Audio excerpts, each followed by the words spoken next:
ইনকিলাব ইনকিলাব ক্ষমতা না জনতা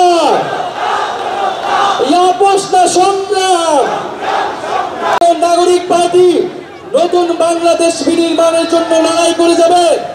আপনারা যারা আজকে এসেছেন, শহীদ পরিবারের সদস্যরা, আহত যোদ্ধারা এবং সারা দেশ থেকে জাতীয় নাগরিক পার্টির নেতৃবৃন্দ, আপনাদের জানাই আন্তরিক ধন্যবাদ এবং কৃতজ্ঞতা।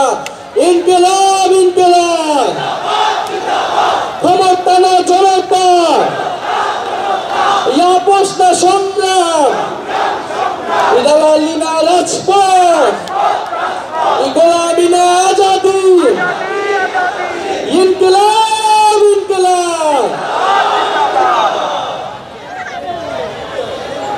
আসেন আমরা সুশৃঙ্খল ভাবে সবাই প্রত্যেকে তার নিজ নিজ গন্তব্য